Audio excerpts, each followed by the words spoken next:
Halo sahabatku, apa kabar kalian hari ini? Semoga selalu dalam keadaan sehat dan semangat ya. Selamat datang kembali di channel Cerita Momo. Siap-siap, karena kali ini Momo akan mengajak kalian masuk ke dalam kisah yang benar-benar menguji emosi, kesabaran, dan tentu saja harga diri seorang istri. Bayangkan, setiap hari cuma dikasih Rp50.000 untuk semua kebutuhan. Itu pun harus disertai sindiran pedas dari mertua yang bilang, perempuan tidak perlu pegang banyak uang, nanti selingkuh. Sakit hati, kan? Tapi, keluarga kecil Dina ini tidak tahu. Mereka tidak tahu bahwa si istri yang mereka remehkan ini, si istri yang selalu diam saat dihina, ternyata diam-diam punya rumah mewah dan tumpukan aset bernilai miliaran. Apa yang terjadi saat semua rahasia Dina terungkap? Dan bagaimana reaksi mertua yang sok tahu itu ketika laporan dividen miliaran datang ke rumah, membuat beliau hampir serangan jantung? Penasaran dengan kelanjutan kisah pembalasan elegan dari Dina?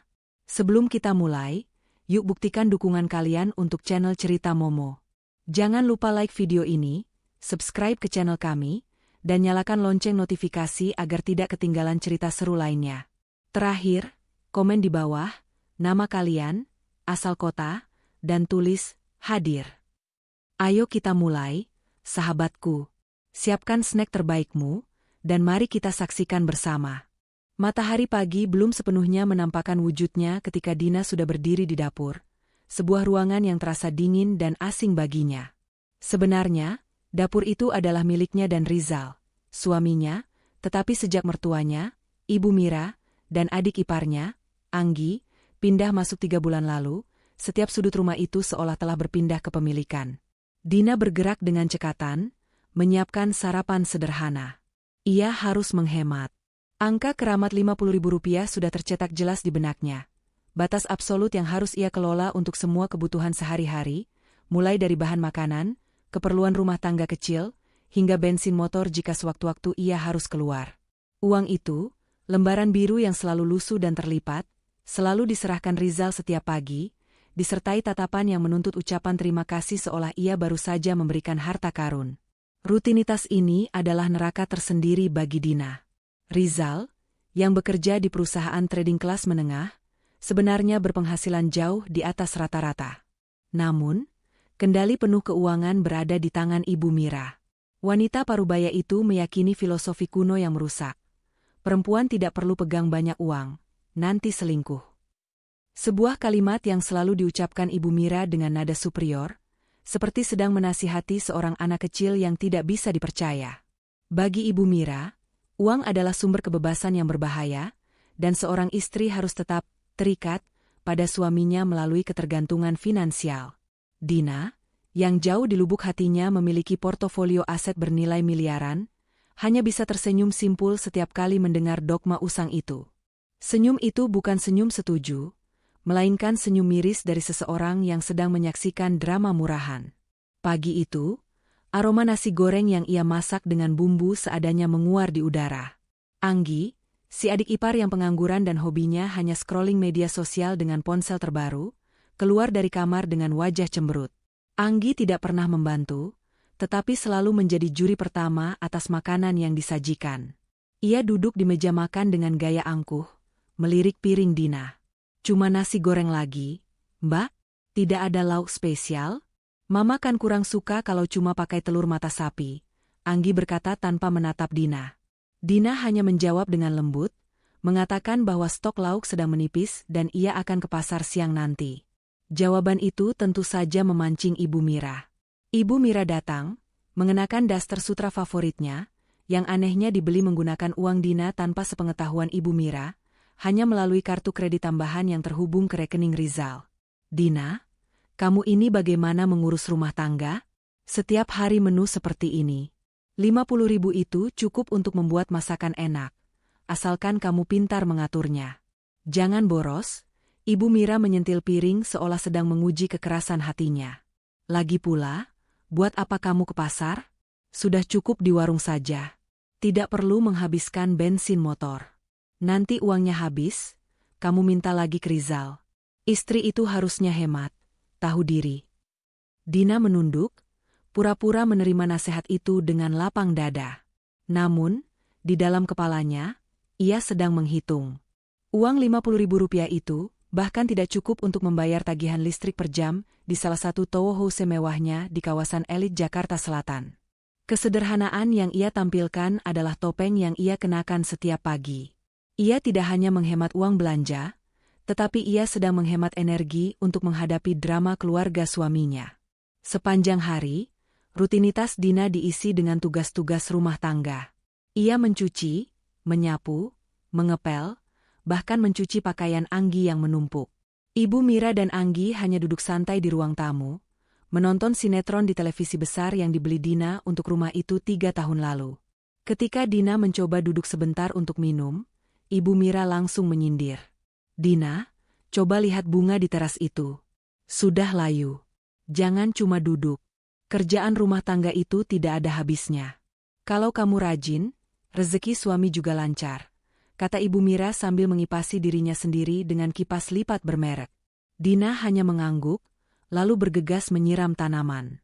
Pikirannya tidak sedang di sana. Pikirannya sedang melayang ke sebuah kantor di pusat kota, di mana Pak Hadi, pengacara kepercayaannya, sedang mengurus pelepasan beberapa slot saham perusahaannya yang akan mendatangkan dividen besar. Uang yang dipegangnya saat ini, Rp50.000, terasa seperti mainan. Tetapi ia harus tetap memainkan peran wanita miskin dan polos yang mudah ditindas. Siang hari, ketika semua orang sudah tidur siang, itulah golden hour Dina. Ia mengambil ponsel keduanya, yang ia sembunyikan di dalam kotak perhiasan imitasi. Ia menelepon Pak Hadi. "Pak Hadi, bagaimana kabar perkembangan investasi kita? Yang di properti Bali sudah ditandatangani?" Dina berbisik sambil melirik ke arah pintu kamar Ibu Mira. Pak Hadi menjawab dengan suara bersemangat, mengabarkan bahwa semua deal berjalan mulus. Ia menyebutkan angka-angka yang membuat kepala pusing.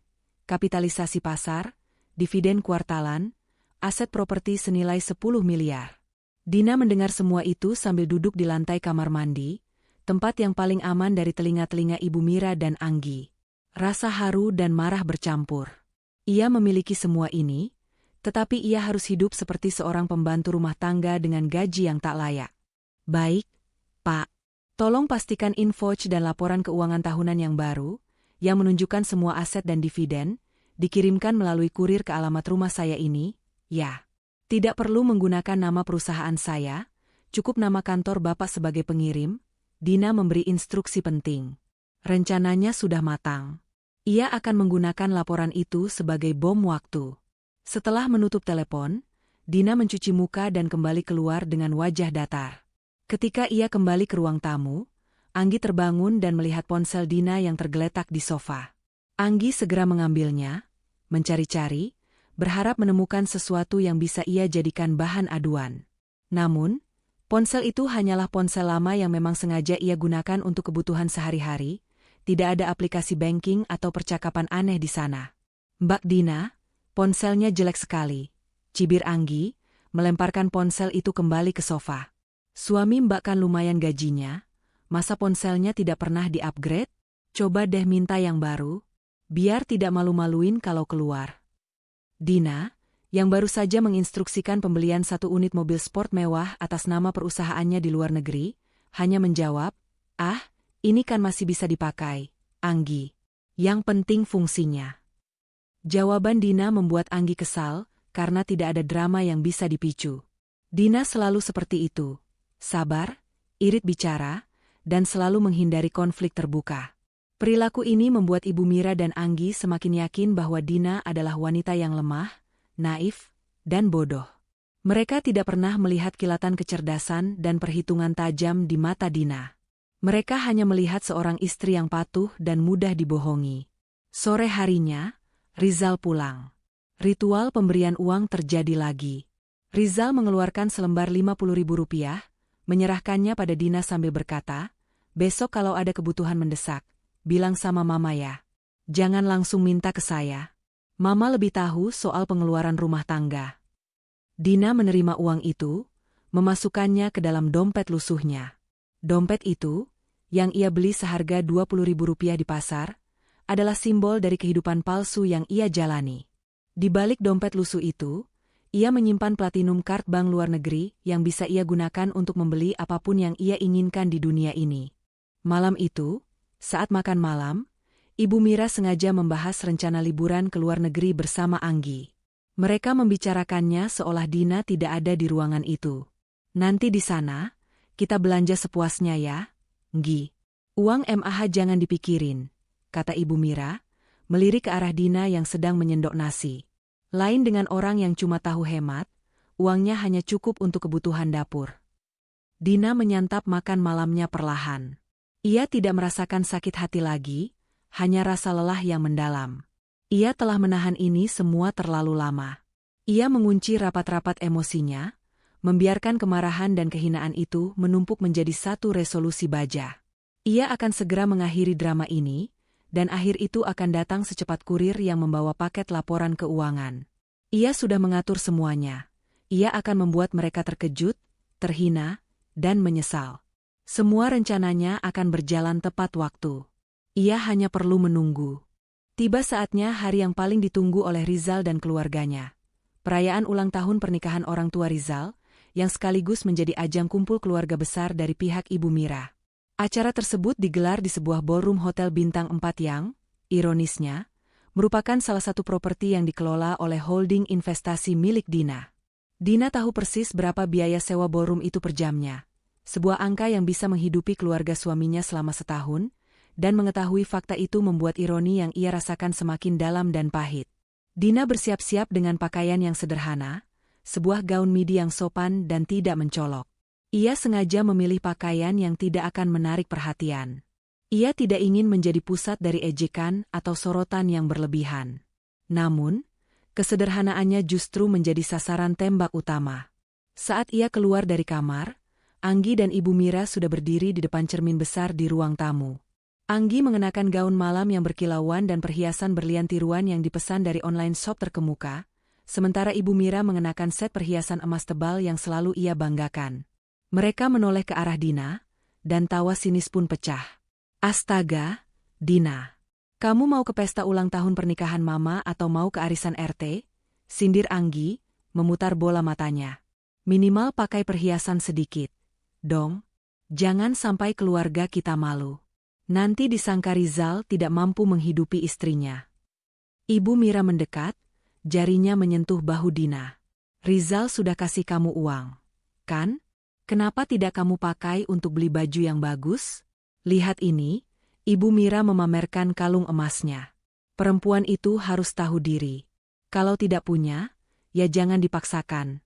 Tapi setidaknya, jangan membuat aib keluarga.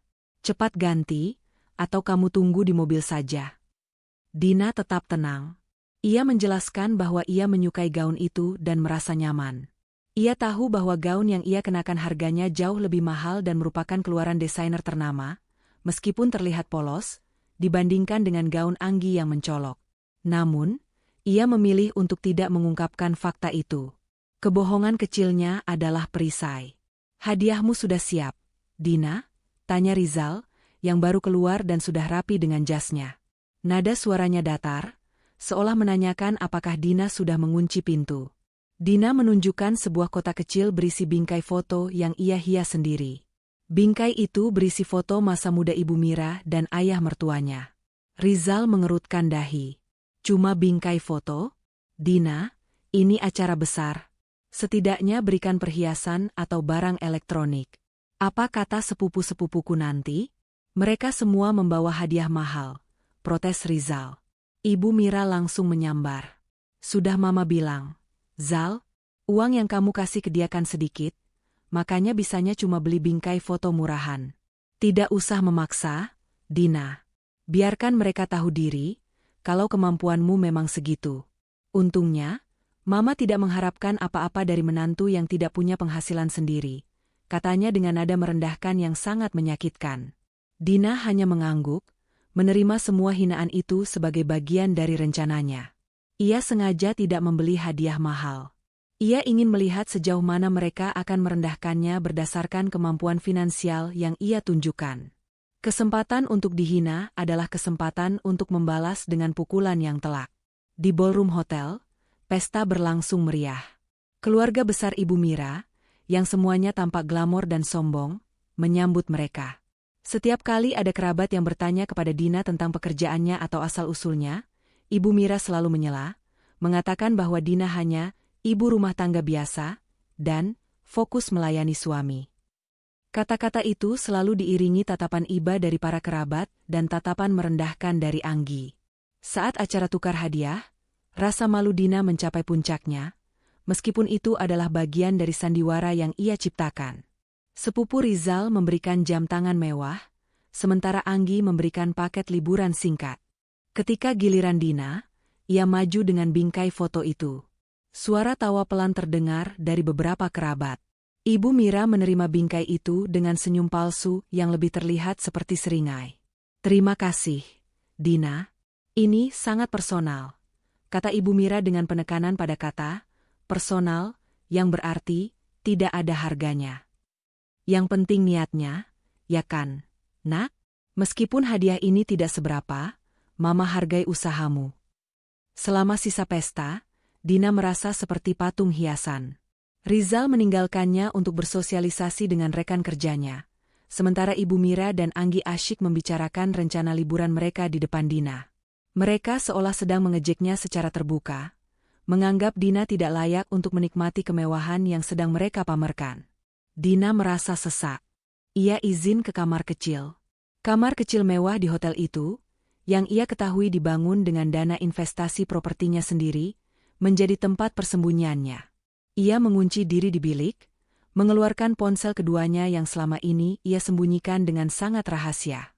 Ia menelepon Pak Hadi, yang sebenarnya berada di lantai bawah ballroom, mengurus administrasi perpanjangan kontrak event organizer mereka dengan hotel. "Pak Hadi, apakah Bapak ada di lobi sekarang?" Suara Dina berbisik, tegang. "Ya, Bu Dina. Saya baru saja selesai. Semua lancar." "Apakah Ibu baik-baik saja?" jawab Pak Hadi. "Saya baik-baik saja, Pak." Hanya sedikit lelah dengan sandiwara ini, Dina menarik napas dalam-dalam. "Saya butuh Bapak meyakinkan saya lagi. Semua aset saya sudah aman, kan?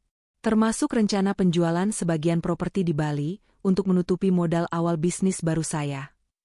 Pak Hadi, sebagai satu-satunya orang di dunia yang tahu kekayaan sejati Dina, meyakinkannya.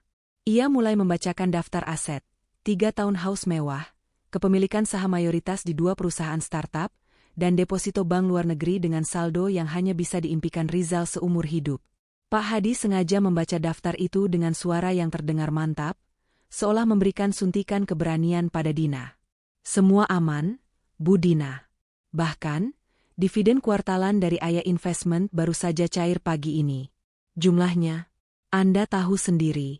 Kita sudah mempersiapkan dokumen dan laporan keuangan yang akan dikirimkan. Begitu laporan itu sampai, rencana Anda akan berjalan," ujar Pak Hadi. Mendengar konfirmasi itu, air mata Dina menetes. Bukan air mata kesedihan, melainkan air mata kelegaan bercampur amarah. Ia bukan wanita miskin, ia bukan istri yang tidak tahu apa-apa, dan ia jelas bukan seorang penipu.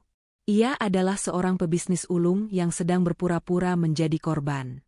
Semua kekayaan itu adalah hasil kerja kerasnya sebelum menikah, kekayaan yang ia kelola dengan cerdas, dan ia sengaja menyembunyikannya dari Rizal dan keluarganya untuk menguji apakah cinta Rizal lebih besar dari materialisme.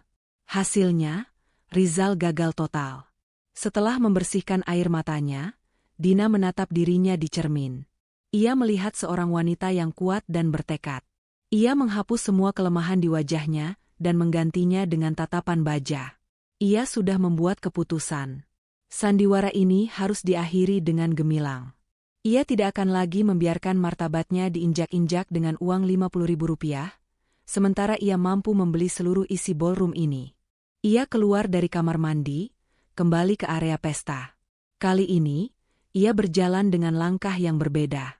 Ada aura percaya diri yang tak terlihat, aura kepemilikan yang membuat langkahnya terasa berbobot. Ia melihat Rizal sedang tertawa lepas dengan teman-temannya, sama sekali tidak memedulikan keberadaannya. Ia melihat Ibu Mira dan Anggi sedang berbisik-bisik sambil menatapnya dengan pandangan meremehkan. Dina berjalan lurus ke arah mereka, mengambil segelas air, dan berdiri di sana, mengamati. Ia memutuskan bahwa ia tidak perlu lagi menahan diri. Malam ini adalah titik baliknya.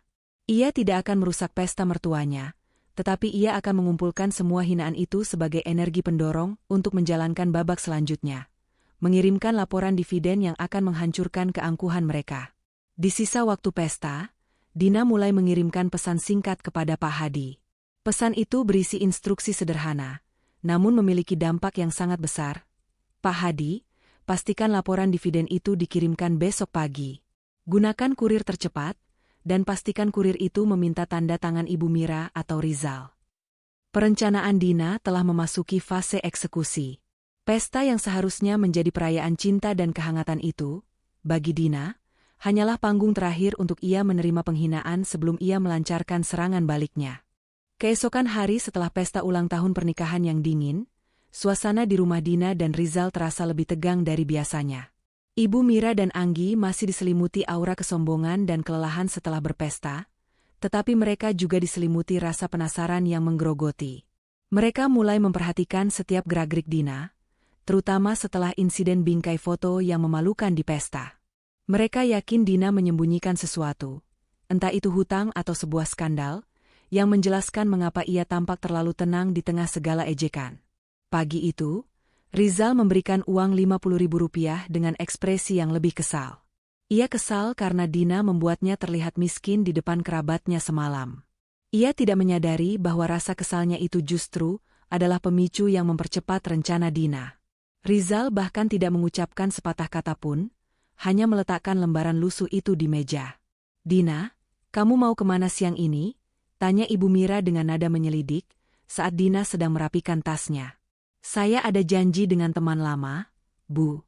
Kami mau membahas acara reuni kecil," jawab Dina, menggunakan kata reuni, yang sesungguhnya adalah kode untuk pertemuannya dengan Pak Hadi untuk mengurus asetnya. Anggi langsung menimpali. "Acara reuni? Memangnya ada uang, Mbak, untuk bayar kafe mewah? Paling-paling juga ketemu di warung kopi depan gang." "Jangan bohong, deh." Dina hanya tersenyum samar. Sebuah senyum yang kini mulai mengandung makna rahasia yang jauh lebih besar. Ia mengenakan pakaian yang sangat santai, blus murah dan celana jeans usang, dan berpamitan. Setelah mendapatkan izin pergi yang diwarnai dengan puluhan pesan agar ia segera pulang dan tidak menghamburkan uang, Dina keluar dari rumah itu. Namun, ia tidak menuju ke warung kopi atau kafe. Langkah pertamanya adalah menuju mall kecil untuk menukar pakaiannya dengan setelan kerja yang elegan dan mahal, yang ia simpan di loker sewaan. Ia juga mengambil kunci mobilnya yang selama ini tersembunyi. Mobil yang ia kendarai bukanlah mobil murah seperti yang diasumsikan Rizal, melainkan sebuah SUV Eropa yang ia beli secara tunai beberapa bulan lalu, lengkap dengan plat nomor rahasia yang hanya ia gunakan untuk keperluan bisnis. Tujuan utama Dina adalah sebuah kawasan perumahan elit yang baru saja selesai dibangun di ujung kota, sebuah kawasan dengan keamanan tinggi dan harga properti yang fantastis. Di sana, di antara deretan rumah-rumah modern bergaya minimalis, berdirilah sebuah townhouse berlantai 3 dengan fasad kaca yang elegan, rumah impian Dina. Rumah itu adalah miliknya. Dibeli dengan uang tunai, dihiasi dengan perabotan mewah hasil desain interior yang ia pilih sendiri, dan selama ini hanya dikunjungi oleh Pak Hadi dan tim pemeliharaan. Rumah itu adalah tempat pelariannya, benteng ketenangan, dan bukti nyata dari kekayaan yang ia sembunyikan. Ketika ia masuk melalui gerbang utama yang otomatis, Dina menarik napas panjang, menghirup aroma ketenangan yang selama ini ia rindukan. Di ruang tamu yang luas, Pak Hadi sudah menunggunya dengan tumpukan dokumen tebal. "Selamat datang, Bu Dina. Bagaimana tugas lapangan Anda hari ini? Lolos dari pengawasan?" sapa Pak Hadi sambil tersenyum maklum. Dina duduk di sofa kulit mahal. "Lolos. Saya diizinkan pergi dengan syarat tidak boleh menghabiskan bensin dan segera pulang. Mereka pikir saya sedang bertemu teman untuk berbagi penderitaan," jawab Dina dengan suara lelah. Mereka mulai membahas urusan bisnis yang jauh lebih besar daripada urusan rumah tangga dengan uang Rp50.000. Hari itu, mereka fokus pada penandatanganan dokumen akuisisi saham minoritas di sebuah perusahaan properti dan peninjauan ulang portofolio seni bernilai jutaan dolar yang baru ia beli. Dina berbicara dengan tegas, menganalisis risiko, dan membuat keputusan strategis, menunjukkan bahwa ia adalah seorang pengusaha wanita cerdas dan sangat terampil dalam mengelola aset. Pak Hadi, mengenai laporan dividen dan aset yang saya minta dikirimkan besok. Sudah siap, ya? Tanya Dina, beralih ke bagian krusial dari rencananya. Sudah, Bu. Sudah dikemas rapi, disegel, dan akan dikirimkan dengan kurir khusus besok pagi. Saya sudah memastikan alamat pengiriman sudah benar dan tertera nama Ibu Dina sebagai penerima, namun ditujukan ke alamat rumah lama Anda. Kurir juga sudah saya instruksikan untuk meminta tanda tangan penerima, yang mana itu pasti Ibu Mira atau Rizal. Jelas Pak Hadi, mengonfirmasi eksekusi rencana. Dina mengangguk, sorot matanya tajam. Bagus. Saya ingin mereka yang membukanya, Pak. Saya ingin mereka yang melihat angka-angka itu. Biarkan mereka mencicipi konsekuensi dari kesombongan mereka. Selama beberapa jam, Dina menghabiskan waktu di rumah itu. Ia berjalan-jalan, menyentuh perabotan, dan menikmati pemandangan kota dari jendela lantai atas. Di sana, ia bisa menjadi dirinya yang sejati, kaya, berkuasa, dan bebas. Rumah itu adalah simbol perlawanan batinnya. Semakin keras Ibu Mira dan Rizal merendahkannya, semakin besar dan mewah aset yang ia sembunyikan. Tepat sebelum jam pulang kantor Rizal, Dina bergegas kembali. Ia berganti pakaian usangnya di mal kecil yang sama, menyembunyikan mobil mewahnya di lokasi parkir terpencil, dan kembali ke rumah dengan mengendarai motor butut yang sering ia gunakan. Ketika ia tiba di rumah, Anggi dan Ibu Mira langsung menyambutnya dengan serangan interogasi. "Dari mana saja kamu? Kenapa lama sekali?" tanya Ibu Mira, dengan tangan di pinggang. "Tadi, teman saya bercerita banyak, Bu. Tentang kesulitannya mencari pekerjaan," jawab Dina, menggunakan cerita karangan yang terdengar menyedihkan dan tidak mencurigakan. Anggi mendekat dan mencium bau parfum di tubuh Dina. "Tunggu, bau parfum kamu beda. Ini parfum mahal.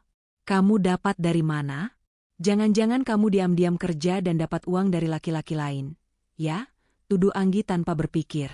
Dina menjawab dengan sangat tenang, "Saya disemprot parfum teman saya. Dia ingin saya mencobanya, katanya parfum diskon." Ibu Mira menatapnya curiga, tetapi tidak ada bukti. Dina tampak begitu polos dan lelah.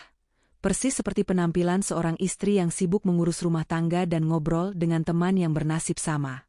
Mereka membiarkannya pergi, tetapi kecurigaan itu tidak pernah hilang. Malam itu, di kamar, Rizal mendekati Dina. Bukan untuk bercinta, melainkan untuk menegur. "Dina, besok-besok kalau mau keluar, jangan pakai motor itu. Bensinnya boros. Naik angkot saja. Uang Rp50.000 itu sudah saya hitung-hitung sangat pas untuk belanja sayur dan lauk," Rizal berbisik. "Mama benar, kamu tidak bisa mengelola uang dengan baik. Kamu harusnya bersyukur saya dan Mama yang pegang kendali penuh." Mendengar kata-kata itu, hati Dina terasa dingin. Rasa lelahnya mencapai puncak. Mengendalikan uangku agar tidak selingkuh, atau mengendalikan hidupku agar aku tidak punya pilihan selain tetap bersamamu, batin Dina. Ia tidak mengucapkan kata-kata itu. Ia hanya mengangguk pelan, seolah menerima kekalahan. Rizal berbalik dan tidur. Sementara Dina, di balik selimut, kembali memegang ponsel rahasianya. Ia mengecek notifikasi dari Pak Hadi yang mengonfirmasi bahwa kurir untuk laporan dividen sudah disiapkan dan akan dikirimkan tepat pukul 10 pagi besok. Dina tersenyum dalam kegelapan. Ia membayangkan detik-detik ketika Ibu Mira yang angkuh dan Rizal yang meremehkan itu membuka amplop tebal itu. Mereka akan melihat angka-angka di laporan itu, angka-angka yang membuktikan bahwa wanita yang mereka hina setiap hari dengan uang Rp50.000 adalah seorang miliarder. Detik-detik itu akan menjadi pembalasan yang manis dan setimpal. Dina tidak perlu berteriak atau berkelahi. Ia hanya perlu menunggu paket itu datang. Pagi hari itu terasa lebih suram, bukan karena cuaca, tetapi karena Dina tahu ini adalah hari ulang tahun pernikahan mereka. 5 tahun. 5 tahun ia habiskan untuk berpura-pura. 5 tahun ia mencoba menanamkan harapan bahwa Rizal akan melihatnya bukan sebagai wanita yang bergantung, melainkan sebagai pasangan yang setara. Harapan itu kini terasa basi, layu seperti bunga yang tidak pernah disiram. Dina bangun lebih awal. Ia memasak sarapan istimewa, Sedikit melanggar batasan anggaran Rp50.000 harian yang biasa ia terima, tetapi ia melakukannya sebagai upaya terakhir untuk merayakan hari itu dengan martabat. Ia menyiapkan hidangan kesukaan Rizal, berharap suaminya akan mengingat maknanya, bukan hanya rasanya. Ketika Rizal keluar, ia terlihat terburu-buru. Ia menatap makanan di meja, tetapi tidak ada ekspresi hangat. Ibu Mira dan Anggi sudah lebih dulu duduk, dan Anggi segera mengomentari masakan itu. "Wah, tumben Mbak Dina masak seperti ini. Uangnya dapat dari mana? Jangan-jangan diam-diam kamu ambil tabungan Rizal, ya?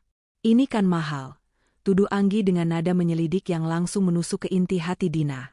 Dina hanya menjawab bahwa ia menggunakan stok bahan yang sudah ada dan berhemat selama beberapa hari sebelumnya. Jawaban itu hanya memancing Ibu Mira. Dengar itu, Rizal. Istrimu ini kalau tidak diawasi, pasti boros. Sudah Mama bilang, wanita itu pegang uang sedikit saja sudah menghabiskan. Apalagi kalau pegang banyak. Rizal tidak membela Dina. Ia hanya mendengarkan sambil makan dengan cepat. Setelah selesai, ia bangkit, dan seperti biasa, ia menyerahkan lembaran Rp50.000 kepada Dina. "Ini uang untuk hari ini. Saya buru-buru. Nanti malam saya pulang sedikit larut, ada pertemuan penting," ujar Rizal, tanpa sedikit pun menyinggung tentang hari jadi mereka.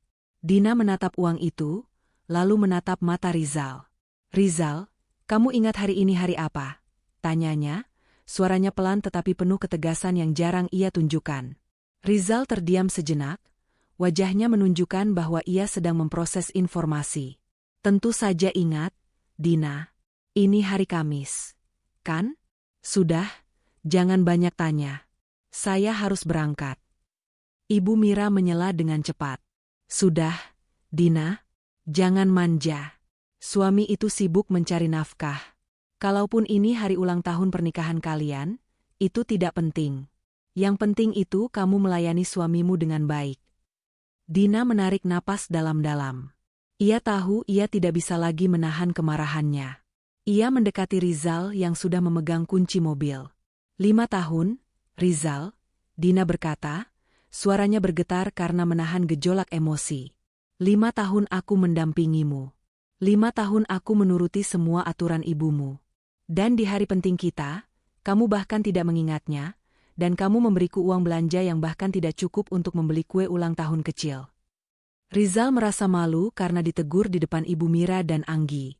Reaksi pertamanya bukanlah meminta maaf, melainkan marah.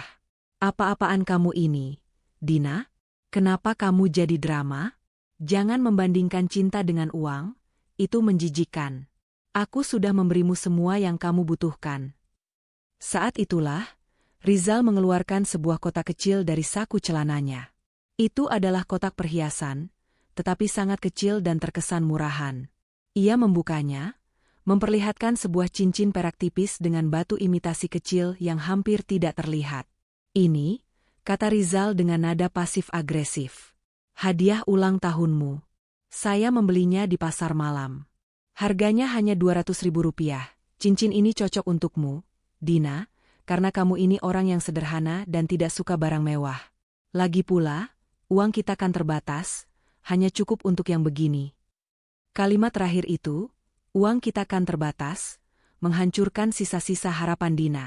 Itu bukan soal cincinnya, tetapi soal bagaimana Rizal meremehkan usahanya, meremehkan nilainya, dan menggunakan keterbatasan finansial palsu yang ia ciptakan sebagai alasan untuk bersikap pelit dan tidak peduli. Ibu Mira dan Anggi tertawa. Tawa mereka terdengar seperti lonceng kematian bagi pernikahan Dina. "Lihat, Dina. Rizal itu suami yang baik. Dia memberimu hadiah. Cincin ini cocok dengan gaya hidupmu yang hemat," ejek Ibu Mira. Dina mengambil kotak cincin itu. Ia tidak memasangnya di jari. Ia menatap Rizal dengan mata berkaca-kaca, tetapi air mata itu bukan air mata kesedihan, melainkan amarah yang membara. "Kamu benar, Rizal. Cincin ini cocok. Cocok untuk mengingatkanku bahwa selama ini aku hanya dihargai Rp200.000 setelah 5 tahun. Ujar Dina, suaranya kini dingin, tidak lagi bergetar. "Dan kamu benar, uang kita memang terbatas. Tapi, apakah kamu yakin uang kita yang terbatas ataukah wawasanmu tentang uang yang terbatas? Rizal terkejut dengan keberanian Dina. Ia tidak pernah melihat Dina seberani ini. Jaga bicaramu, Dina. Saya tidak suka kamu kurang ajar di depan Mama. Aku sudah lama menjaga bicaraku, Rizal. Aku sudah lama menjaga hatiku. Tapi sekarang, aku lelah. Aku lelah pura-pura menjadi orang yang kamu dan ibumu inginkan, kata Dina. Ia membalikkan cincin murahan itu di tangannya. Dina berbalik, meninggalkan Rizal, Ibu Mira, dan Anggi yang terperangah. Ia langsung menuju kamar dan mengunci diri. Kali ini, ia tidak menangis. Ia meraih ponsel rahasianya. Rasa sakit hati karena cincin Rp200.000 itu adalah katalis yang ia butuhkan. Ia segera menelepon Pak Hadi. Pak Hadi, batalkan rencana pengiriman laporan dividen sore hari ini. Saya ingin dipercepat, kata Dina dengan suara yang tajam dan tegas. Dipercepat, Bu Dina? Maksudnya sekarang? Tanya Pak Hadi, terkejut dengan perubahan mendadak itu. Ya, sekarang. Saya ingin laporan dari Ayodhya Investment dan laporan konsolidasi aset dikirimkan segera ke alamat rumah ini. Gunakan kurir yang paling cepat, dan pastikan mereka tiba dalam 2 jam ke depan. Saya ingin mereka yang membukanya, dan saya ingin mereka membukanya hari ini juga, perintah Dina. Dina kemudian memberikan instruksi tambahan.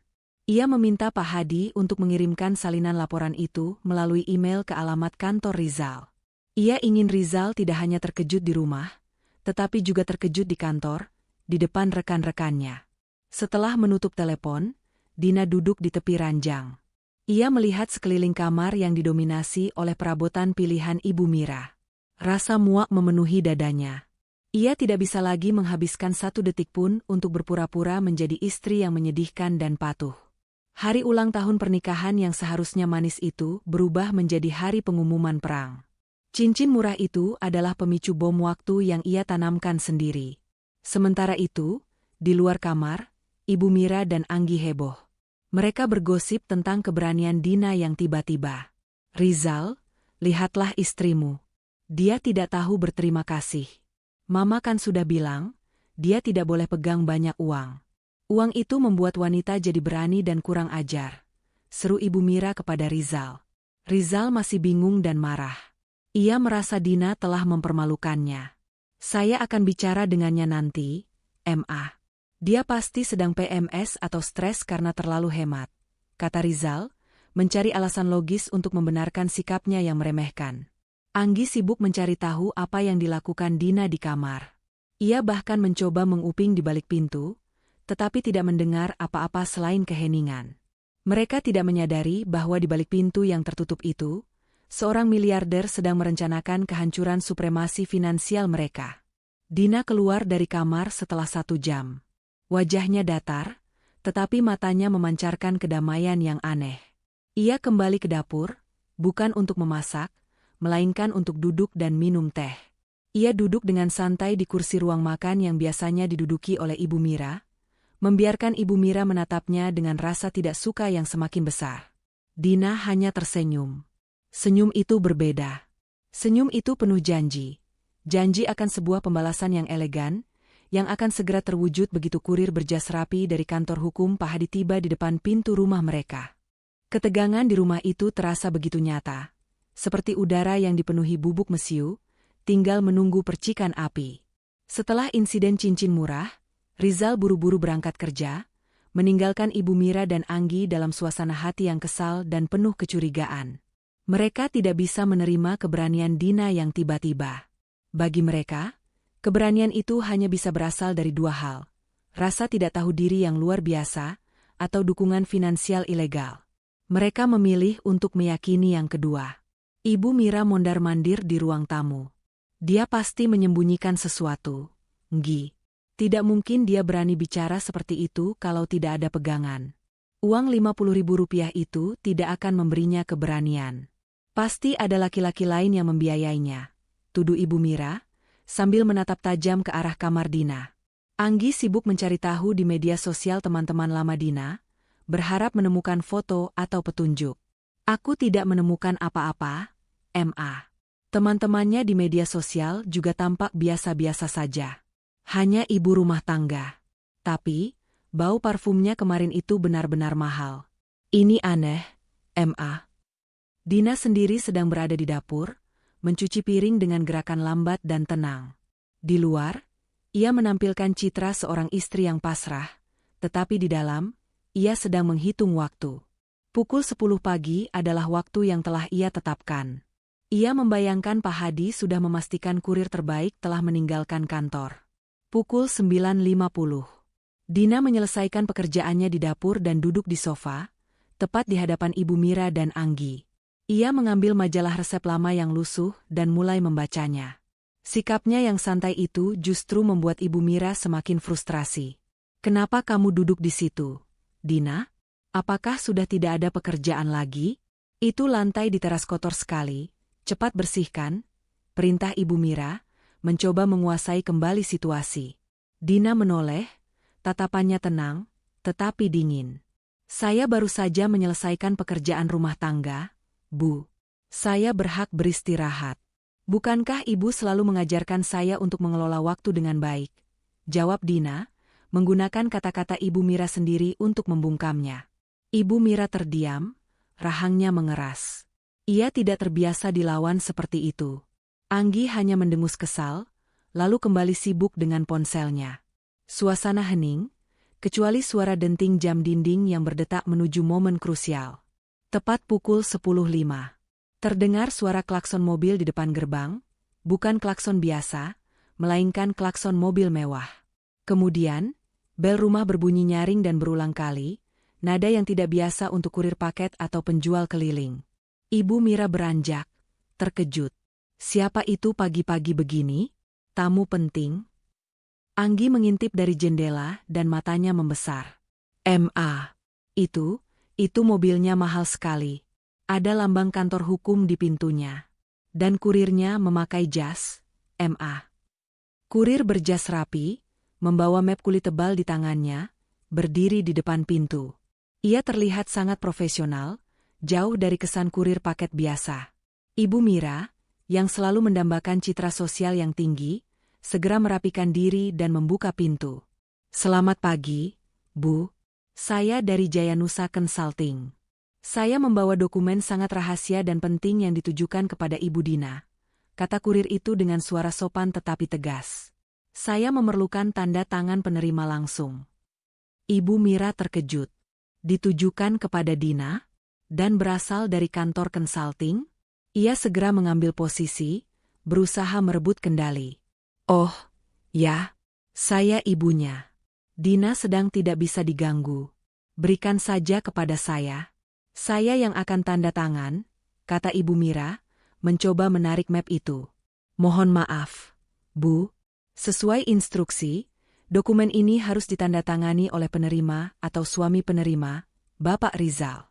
Karena ini adalah dokumen yang sangat sensitif terkait financial asset," tegas kurir itu, menahan mapnya. Seketika, kata-kata financial asset itu membuat jantung Ibu Mira berdegup kencang. Ia mengira Dina sedang disita hartanya atau terlilit hutang besar.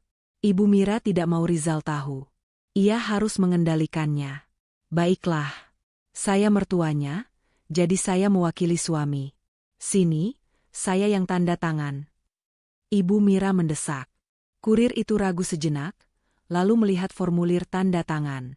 Akhirnya, karena desakan dan penekanan Ibu Mira yang mengaku sebagai perwakilan resmi keluarga, ia menyerahkan map itu dan meminta tanda tangan Ibu Mira. Ketika kurir itu pergi, Ibu Mira memegang map kulit tebal itu seperti memegang granat. Anggi sudah berdiri di sampingnya, mata mereka berdua dipenuhi nafsu ingin tahu.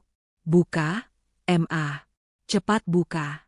Pasti ini surat hutang, atau surat panggilan dari polisi karena Mbak Dina menipu orang," desak Anggi. Mereka membawa map itu ke meja ruang tamu.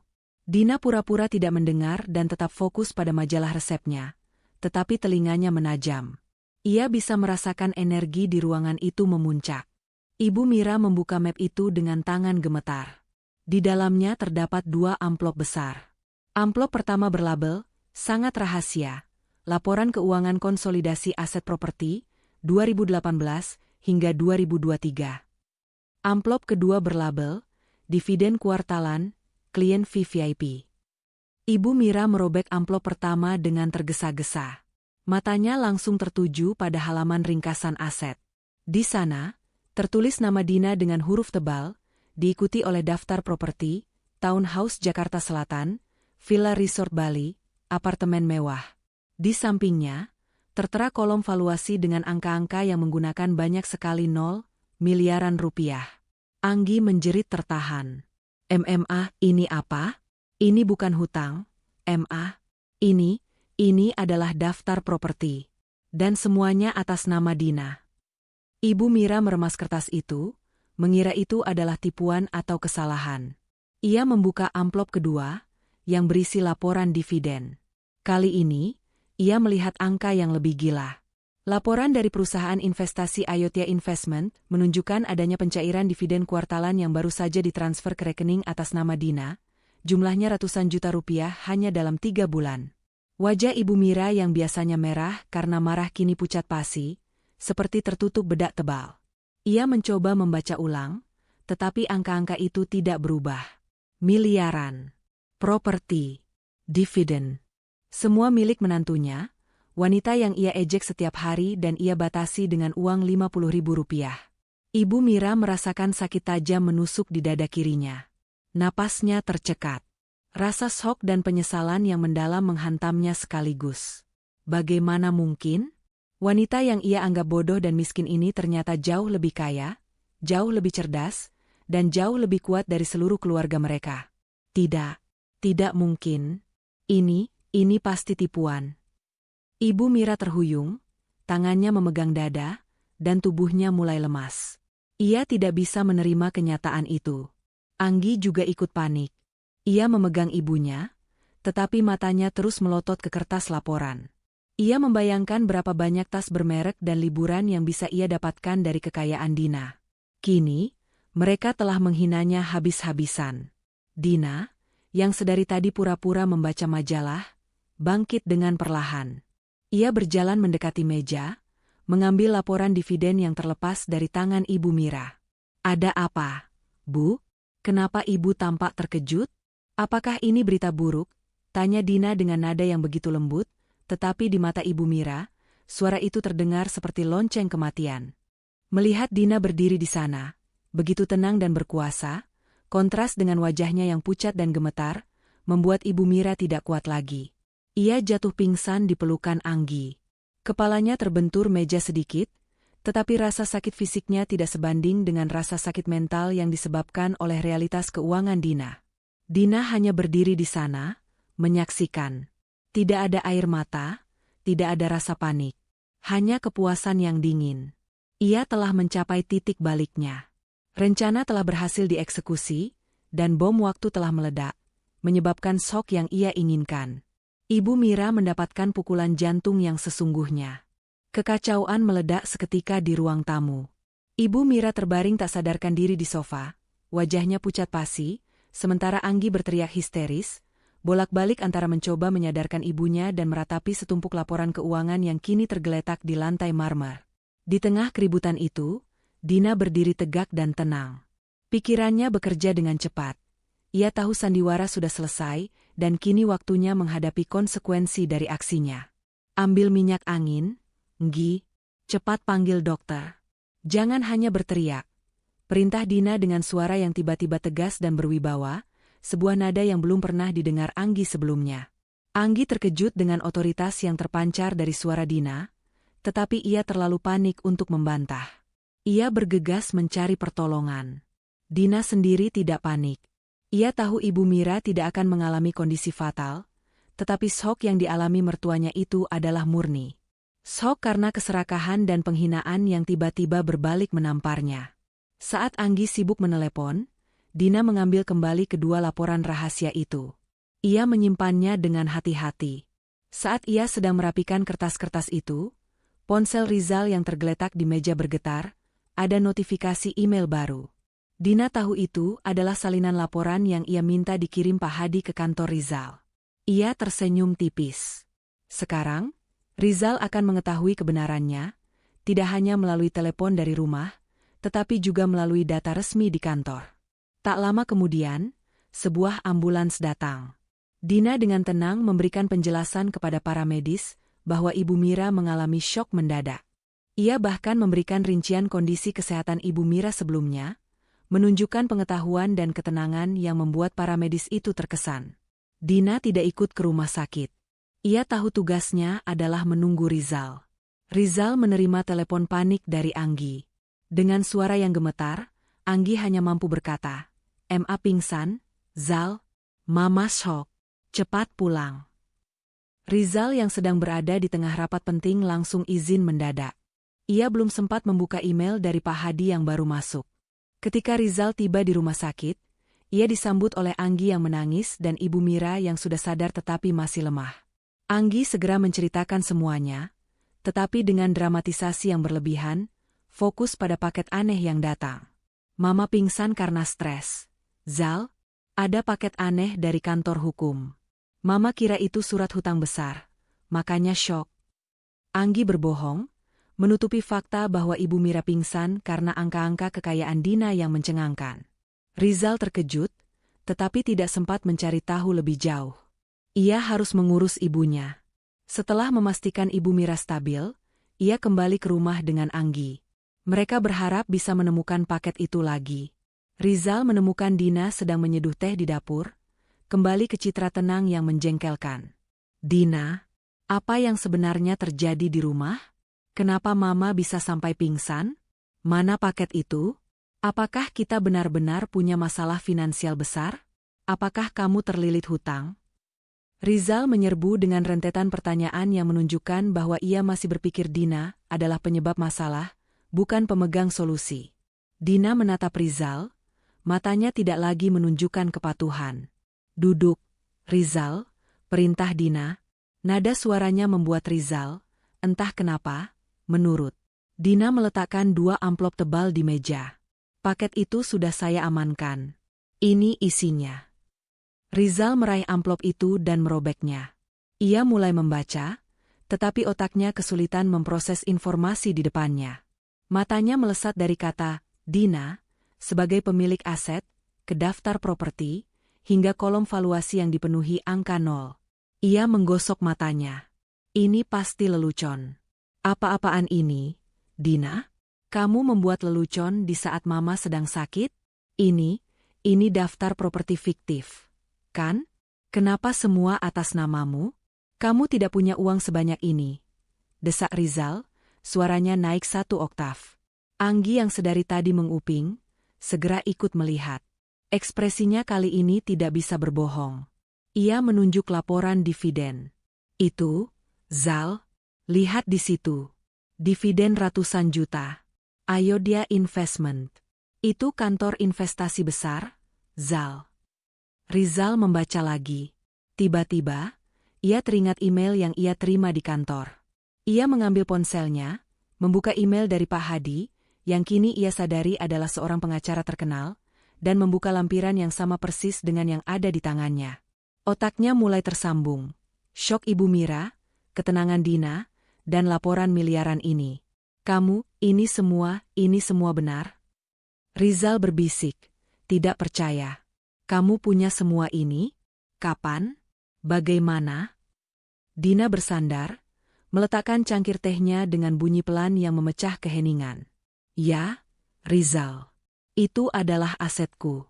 Properti, saham, dan bisnis yang sudah aku kelola jauh sebelum kita menikah. Kekayaan yang membuatku bisa membeli apapun yang kamu, Mama, dan Anggi pamerkan selama ini." Rizal menjadi marah, tetapi bukan karena penghinaan, melainkan karena kebohongan yang ia rasakan. "Kenapa kamu menyembunyikannya dariku, Dina? Kenapa kamu membiarkan aku hidup seperti ini, memberi kamu uang Rp50.000 setiap hari, sementara kamu seorang miliarder?" Dina mendengus, tawa kering yang pahit. "Aku menyembunyikannya untuk menguji kamu, Rizal. Untuk melihat apakah kamu mencintaiku karena diriku atau karena uang. Dan untuk melihat apakah kamu akan menghargai martabatku, meskipun kamu berpikir aku miskin. Aku memberimu uang Rp50.000, dan kamu tidak pernah protes. Aku biarkan Mama menghinamu, dan kamu hanya diam," seru Rizal. Aku diam karena aku ingin melihat sejauh mana martabatku dihargai oleh suamiku sendiri. Tapi, kamu gagal total, Rizal. Kamu tidak pernah membela aku, dan kamu bahkan memberiku cincin 200.000 rupiah sebagai hadiah ulang tahun. Sambil berkata, uang kita kan terbatas, kata Dina, mengutip kata-kata Rizal yang paling menyakitkan. Air mata Rizal mulai menetes, bukan karena penyesalan tulus, tetapi karena rasa malu yang amat besar. Ia menyadari betapa bodohnya ia. Ia telah menghina seorang miliarder yang kebetulan adalah istrinya sendiri. Ia telah menertawakan orang yang bisa memberinya kebebasan finansial seumur hidup. Anggi, yang melihat peluang, segera mendekati Dina. Mbak Dina, maafkan aku. Aku tidak tahu. Aku janji akan bersikap baik mulai sekarang. Aku akan bantu kamu urus rumah ini. Dina bahkan tidak melirik Anggi. Ia fokus pada Rizal. Keputusan sudah bulat. Rizal. Aku sudah menghubungi Pak Hadi untuk menyiapkan dokumen. Aku ingin bercerai, kata Dina dengan tenang. Kata perceraian itu menghantam Rizal seperti tinju. Tidak, Dina. Jangan. Aku minta maaf. Kita bisa perbaiki ini. Aku akan mengembalikan semua kendali uang kepadamu. Aku janji akan membelamu dari Mama. Aku janji akan membelikanmu hadiah yang paling mahal. Rizal memohon, kini tulus. Namun, ketulusannya terasa terlambat dan didorong oleh kekayaan Dina. Dina hanya menggelengkan kepala. Cintaku padamu sudah berakhir sejak kamu meremehkan usahaku dengan uang 50.000 rupiah. Rizal. Dan harga diriku tidak bisa dibeli dengan hadiah mahal, setelah kamu membiarkan aku dihina oleh ibumu selama bertahun-tahun. Aku sudah punya segalanya. Yang aku butuhkan adalah ketenangan, dan itu tidak ada di rumah ini. Rizal jatuh berlutut, memohon ampun. Namun, pandangan Dina sudah kosong. Ia sudah membuat keputusan. Ia hanya perlu menunggu prosesnya. Kepanikan Rizal dan Anggi tidak lagi relevan bagi Dina. Setelah mengumumkan keputusannya untuk bercerai, Dina segera meninggalkan rumah itu. Ia tidak membawa banyak barang, hanya pakaian seadanya yang ia kenakan dan dompet lusuhnya. Kekayaan sejatinya, ponsel rahasia dan kunci mobilnya, sudah bersamanya. Ia meninggalkan Rizal, Anggi, dan Ibu Mira yang baru siuman di rumah sakit, dalam kekacauan emosional dan finansial yang mereka ciptakan sendiri. Tujuan Dina adalah rumah mewahnya yang tersembunyi, benteng pertahanan terakhirnya di ujung kota. Ketika ia tiba, suasana tenang dan sunyi di rumah itu langsung memeluknya, menghilangkan semua debu hinaan dan stres dari rumah lamanya. Dina membiarkan dirinya jatuh di sofa, menikmati ketenangan yang sudah lama hilang.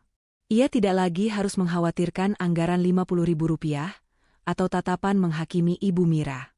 Ia berada di wilayahnya, di mana setiap sudut adalah cerminan dari kecerdasan dan kerja kerasnya. Tak lama kemudian, Pak Hadi tiba.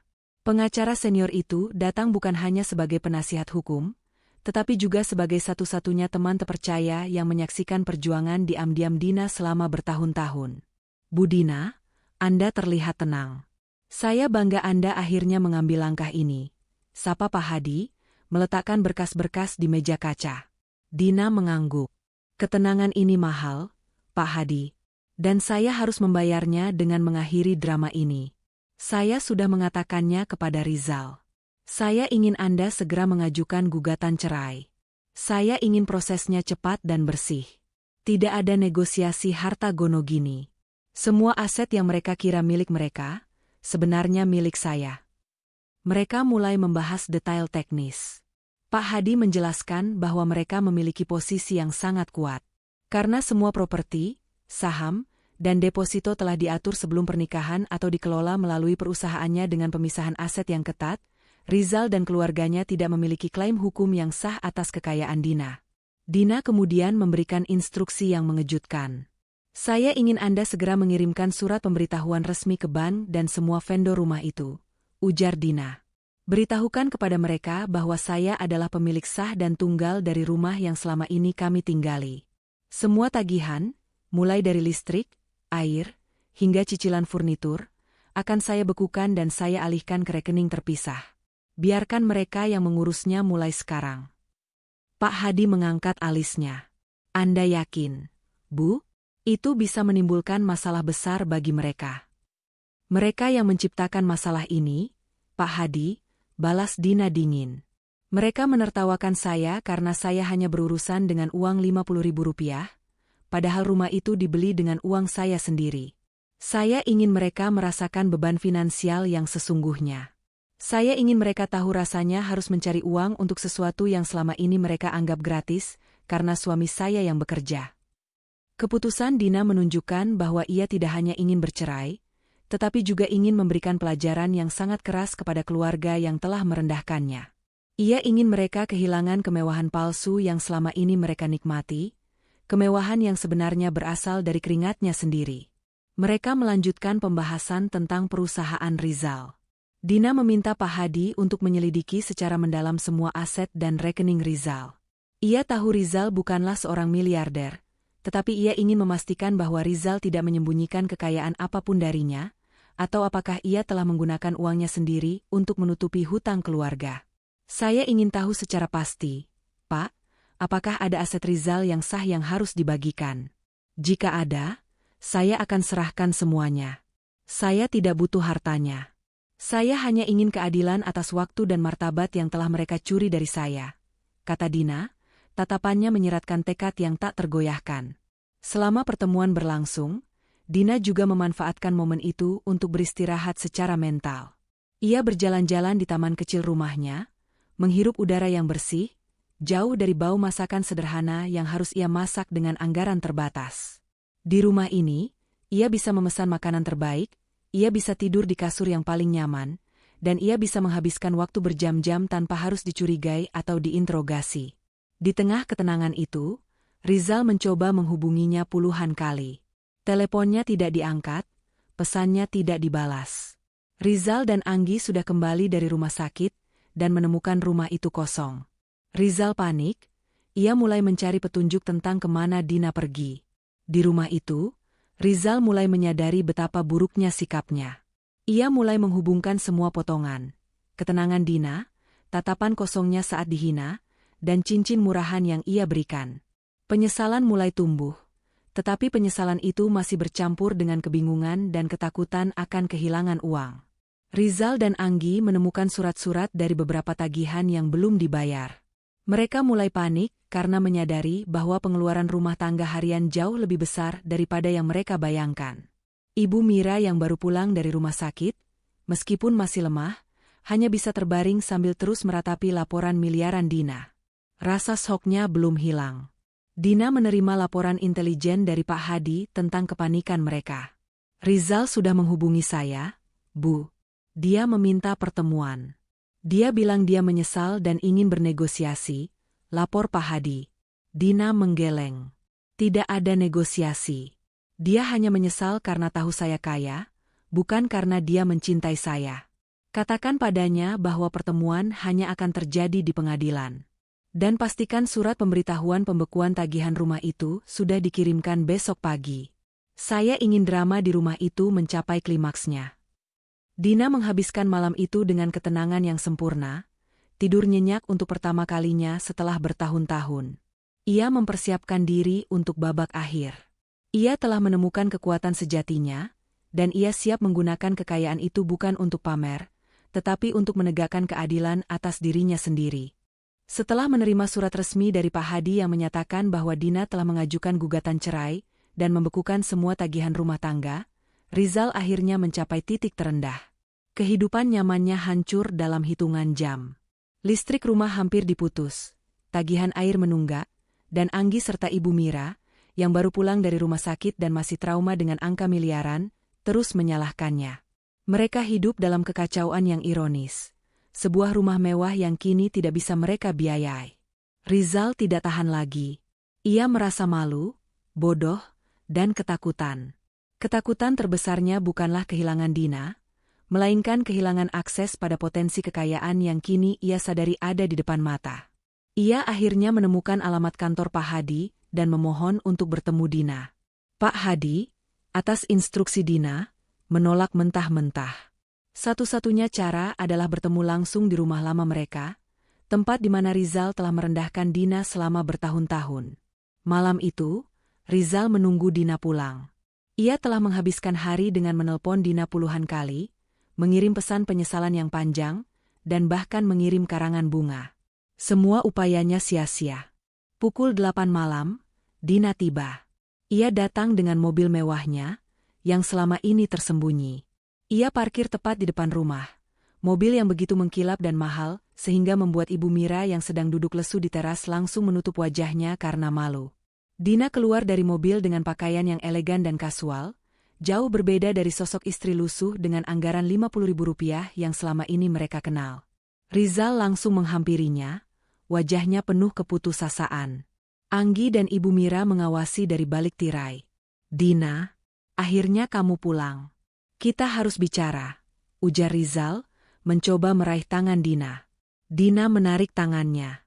"Kita tidak perlu bicara di sini, Rizal.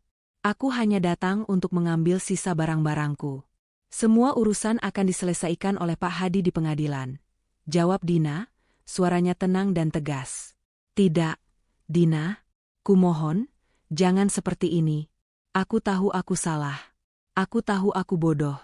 Aku minta maaf. Aku menyesal telah membiarkan Mama memperlakukanmu seperti itu. Aku menyesal memberimu cincin murah itu. Aku akan membelikanmu berlian terbesar di dunia, Dina. Kita bisa mulai dari awal." Rizal memohon, kata-katanya penuh keputusasaan yang bercampur dengan kebaruan, seolah ia baru mengenal istrinya. Dina menatap mata Rizal. "Penyesalanmu datang terlambat, Rizal. Penyesalanmu datang bukan karena kamu melukaiku, tetapi karena kamu tahu aku punya uang. Kamu menyesal karena kamu baru tahu aku adalah miliarder." Rizal menggeleng cepat. "Tidak, Dina, bukan begitu. Aku mencintaimu. Aku hanya syok dengan semua rahasia ini. Aku syok karena kamu menyembunyikannya. Aku menyembunyikannya untuk melihat karakter aslimu, Rizal," balas Dina dingin. "Aku ingin tahu apakah kamu mencintaiku tanpa syarat, tanpa embel-embel kekayaan.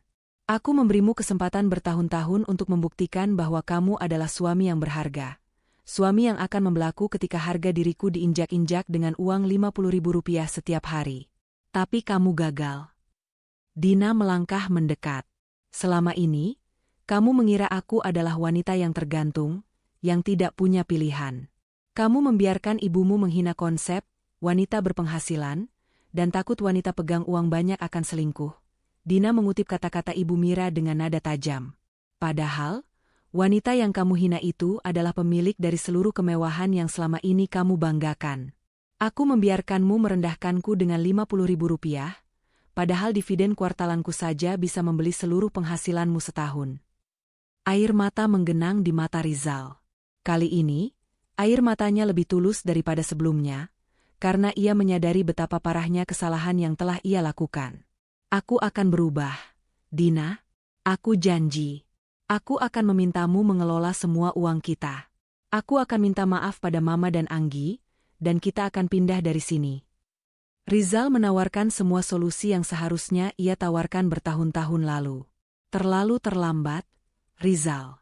Kamu tidak bisa membeli kembali martabat yang sudah kamu hancurkan. Kamu tidak bisa membeli kembali waktu yang aku habiskan untuk menahan penghinaan ibumu. Aku sudah membuat keputusan. Aku ingin hidup tenang, bebas dari sindiran dan keterbatasan konyol," kata Dina, membalikkan badan dan berjalan menuju pintu. Saat Dina hendak masuk, Ibu Mira tiba-tiba muncul di ambang pintu, didukung oleh Anggi.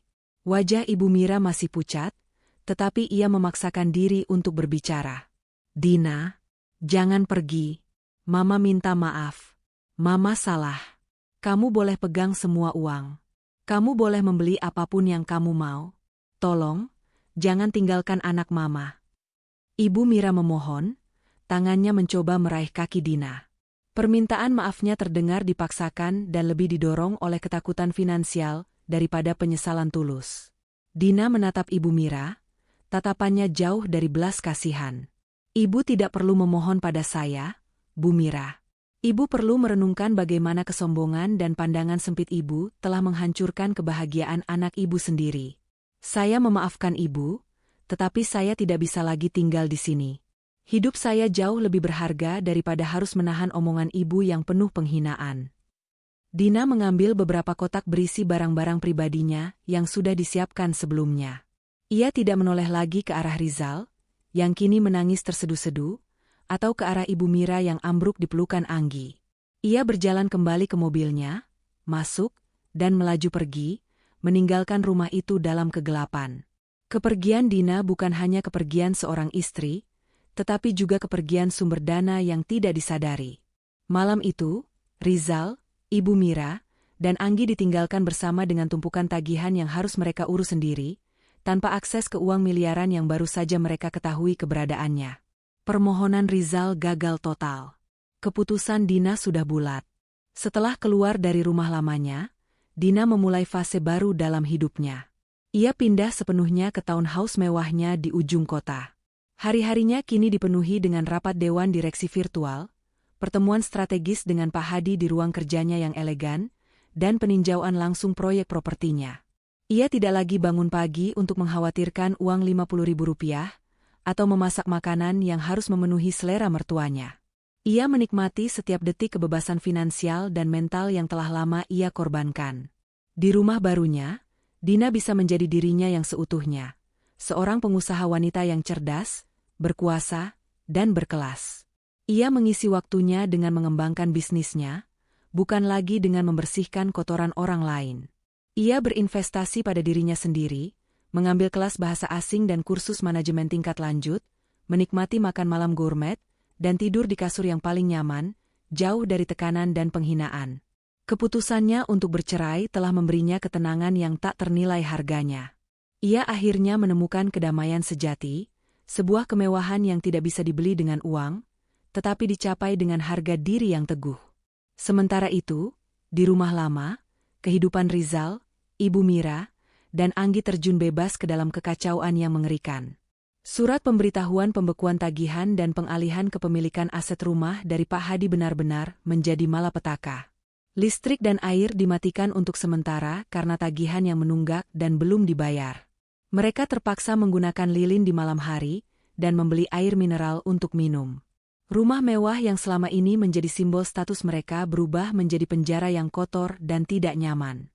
Ibu Mira, yang shock jantungnya belum sepenuhnya pulih, harus berbaring di rumah tanpa AC dan tanpa televisi, yang merupakan satu-satunya hiburannya. Rasa penyesalan kini bercampur dengan kepahitan karena kehilangan kenyamanan. Ia terus menyalahkan Rizal karena telah menjadi suami yang tidak tegas dan bodoh, tidak menyadari bahwa ia sendiri adalah akar dari semua masalah. Anggi, yang selama ini hidup dengan uang saku dari ibunya dan Rizal, kini harus mencari pekerjaan. Ia mencoba melamar ke beberapa tempat, tetapi latar belakang pendidikan dan minimnya pengalaman kerjanya membuat ia kesulitan. Ia menghabiskan hari dengan mengeluh, bukannya berusaha.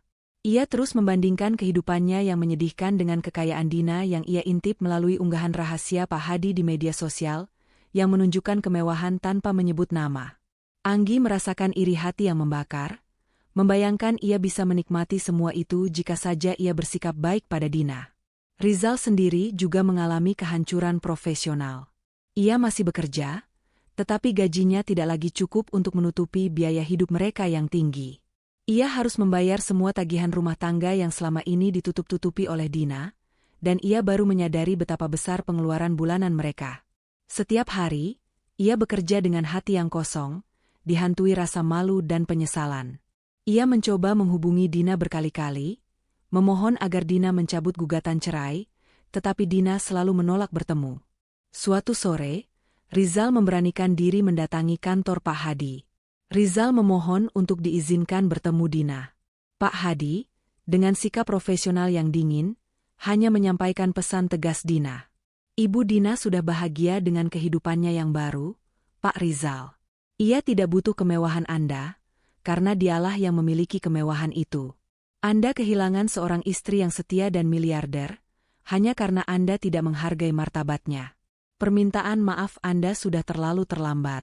Semua urusan akan diselesaikan di pengadilan, kata Pak Hadi, mengakhiri pertemuan itu. Kata-kata Pak Hadi menghantam Rizal lebih keras daripada pukulan fisik. Rizal akhirnya sadar, penyesalannya tidak hanya didasari oleh uang, tetapi juga oleh kebodohan yang ia lakukan.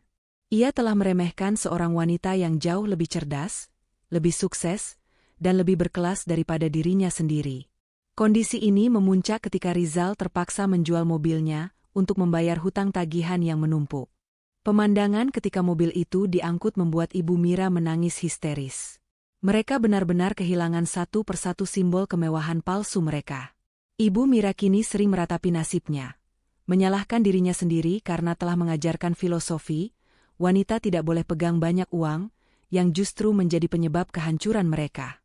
Di sisi lain, Dina menjalani hari-harinya dengan penuh pencapaian. Bisnisnya meluas, investasi propertinya melesat, dan ia bahkan menjadi pembicara dalam konferensi wanita pengusaha. Ia dikenal sebagai sosok wanita yang inspiratif, yang berhasil membuktikan bahwa seorang istri bukan hanya harus patuh, tetapi juga harus berdaya. Pertemuan Dina dengan Rizal selanjutnya hanya terjadi sekali lagi, yaitu di ruang sidang. Dina datang dengan aura profesional yang tak terbantahkan, didampingi Pak Hadi. Rizal datang dengan penampilan yang kuyu, penuh penyesalan, didampingi pengacara yang kurang berpengalaman. Di ruang sidang, Rizal kembali memohon maaf di depan hakim, tetapi Dina tetap pada keputusannya. Ia menjelaskan kepada hakim bahwa ia tidak menuntut harta gonogini. Ia hanya meminta agar perceraian disahkan dan ia ingin memulai hidup baru. Ia bahkan menunjukkan bukti pemisahan harta yang disiapkan Pak Hadi sebelum pernikahan. Sidang berjalan lancar karena bukti-bukti yang diajukan Dina sangat kuat. Keputusan hakim memihak Dina, mengabulkan gugatan cerai dan mengakhiri pernikahan mereka secara resmi. Saat keluar dari ruang sidang, Rizal mencoba meraih tangan Dina sekali lagi, tetapi Dina hanya menatapnya dengan pandangan tanpa emosi. Hidup baru kita sudah dimulai, Rizal. Kamu sudah mendapat pelajaranmu. Hiduplah dengan jujur dan jangan pernah lagi meremehkan potensi wanita, kata Dina, lalu berbalik dan berjalan pergi, didampingi Pak Hadi, menuju masa depan yang cerah. Setahun berlalu sejak palu hakim diketuk, mengesahkan perceraian antara Dina dan Rizal. Kehidupan Dina kini adalah manifestasi sempurna dari kebebasan dan kesuksesan yang ia impikan. Ia tidak lagi harus hidup dalam topeng kepatuhan atau dibatasi oleh uang Rp50.000. Ia menjalani hidup yang autentik di tengah kemewahan yang ia ciptakan sendiri. Rumah mewahnya bukan lagi tempat persembunyian, melainkan pusat operasional bisnisnya yang berkembang pesat. Di sana, ia menjadi CEO bagi dirinya sendiri. Dina fokus pada pengembangan perusahaannya. Dengan bimbingan Pak Hadi, ia mengakuisisi beberapa startup kecil yang menjanjikan, memperluas portofolio propertinya, dan bahkan mendirikan sebuah yayasan yang fokus pada pemberdayaan finansial wanita. Ia tampil di berbagai seminar, menceritakan pengalamannya, bukan sebagai korban, tetapi sebagai contoh nyata dari wanita yang memilih martabat di atas ketergantungan. Ia menjadi inspirasi, membuktikan bahwa seorang istri tidak perlu menoleransi penghinaan demi keamanan finansial, apalagi jika ia punya potensi jauh lebih besar. Salah satu momen paling manis bagi Dina adalah ketika ia secara resmi merayakan pembukaan kantor pusat yayasannya. Di acara yang megah itu, Dina dikelilingi oleh para pebisnis sukses dan wanita-wanita yang terinspirasi oleh kisahnya. Ia berbicara tentang pentingnya nilai diri, melawan narasi usang bahwa wanita tidak boleh berdaya secara finansial. Ia merasa utuh, harga diri dan kebahagiaan sejati telah ia raih. Sementara itu, kehidupan Rizal, Ibu Mira, dan Anggi adalah cerminan dari konsekuensi yang kejam dan pahit. Setelah perceraian, mereka harus meninggalkan rumah mewah itu karena tidak sanggup membayar tagihan dan biaya operasional yang mahal.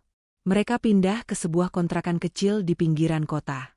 Rizal kehilangan momentum di kantornya. Ia dikenal sebagai mantan suami dari seorang miliarder yang diceraikan karena bersikap pelit dan membiarkan istrinya dihina. Reputasinya hancur, dan ia kesulitan mendapatkan promosi atau proyek besar. Ibu Mira, yang shock jantungnya membuatnya harus menjalani perawatan mahal, kini harus berjuang mencari nafkah dengan berjualan makanan kecil dari rumah.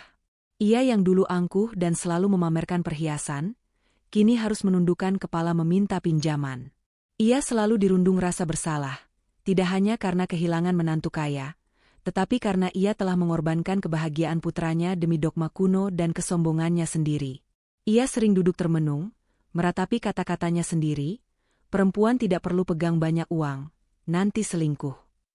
Ironisnya, karena dirinya tidak lagi pegang uang banyak, mereka semua yang menderita.